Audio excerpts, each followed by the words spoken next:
வணக்கம். மீண்டும் உங்களை இன்றைய ஆங்கிலத்தில் சந்திப்பதில் மிக்க மகிழ்ச்சி அடைகிறேன். இங்கிலீஷில் ஒரு சின்ன சென்டென்ஸ் இருக்குது. As it is, where it is, condition.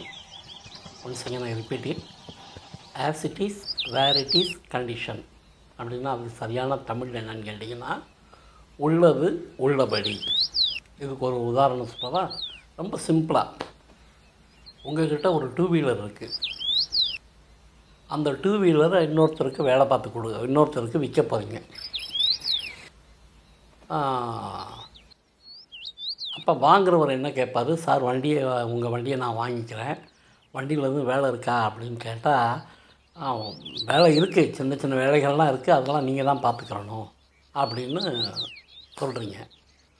உடனே அவர் என்ன சொல்கிறாரு? சார், நீங்கள் வண்டியில் வேலை இருக்குங்கிறீங்க, ரேட்டும் ஜாஸ்தியாக இருக்குது, அதனால் நீங்கள் வண்டியை வேலை பார்த்து வேணால் கொடுங்க, நீங்கள் கேட்குற அமௌண்ட்டு தர்றேன் அப்படின்னு சொல்லும்போது நீங்கள் என்ன சொல்கிறீங்கன்னா, இல்லை சார், நான் வண்டியை கொடுக்குறதுன்னு முடிவு பண்ணிட்டேன், வேலை பார்த்துலாம் என்னால் கொடுக்க முடியாது, வேலை பார்த்து கொடுக்குறதா இருந்தால் நானே வச்சுக்கிறேன், வண்டியை as it is, where it is கண்டிஷனில் நான் கொடுக்குறேன், இஷ்டம் தான் எடுத்துக்கோங்க, இல்லைன்னா விட்டுருங்க.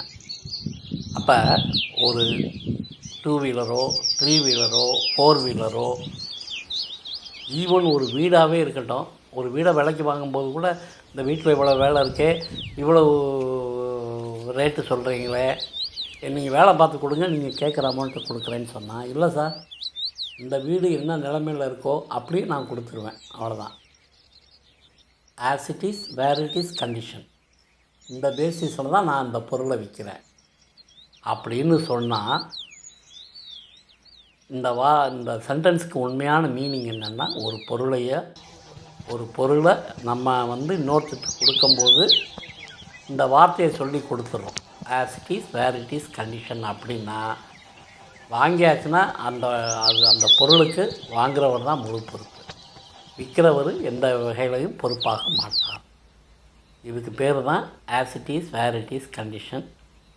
இதை பெரும்பாலும் இந்த வாக்கியத்தை எங்கே நீங்கள் யூஸ் பண்ணுவாங்க அப்படின்னா, கவர்மெண்ட் வெஹிக்கிள் விற்கும்போது, கவர்மெண்ட்டில் இப்படி விற்கும்போதே மேலே போட்டுருவாங்க, vehicle for sale, highways department vehicle for sale, as it is, where it is, condition basis அப்படின்னு போட்டுருவாங்க.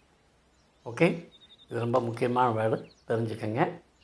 பிடிச்சிருந்தால் மறக்காமல் லைக் பண்ணுங்கள், கமெண்ட் பண்ணுங்கள், ஷேர் பண்ணுங்கள், சப்ஸ்கிரைப் பண்ணி பெல் ஐக்கானையும் கிளிக் பண்ணிடுங்க.